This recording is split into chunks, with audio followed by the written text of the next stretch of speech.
Hello everyone and welcome to my mini blog. দিনটা ছিল রথযাত্রার, আর চেম্বারে এসেই প্রথম করে নিলাম আমার ব্রেকফাস্টটা।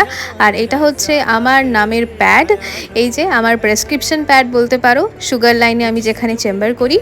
এরপরে চেম্বার শেষে আজকে যাব একটা স্পেশাল জায়গায়। রথযাত্রা উপলক্ষে গড়িয়ার এই রথতলা জায়গাটায় কিন্তু সুন্দর একটা গাছের মেলা বসেছে। আর গাছপালা যে আমি কতটা ভালোবাসি সেটা তোমরা যারা আমার ভিডিও দেখো তারা অবশ্যই জানবে। আর এখানে দেখো রং বেরঙের প্রচুর গাছ রয়েছে, ইনডোর থেকে আউটডোর সমস্ত ধরনের গাছ। আর গাছের প্রাইজিং মাত্র 20 টাকা থেকে 30 টাকা, খুব বেশি হলে 60-70 টাকা। এর মধ্যেই সমস্ত গাছ তোমরা পেয়ে যাবে। রয়েছে প্রচুর স্টক, আর মেলাটা থাকবে 1 মাসের জন্য। তোমরা যারা যাওনি একবার গিয়ে অবশ্যই ভিজিট করে এসো। পরের ভিডিওতে দেখাবো যে আমি এখান থেকে কি কি গাছ কিনেছি।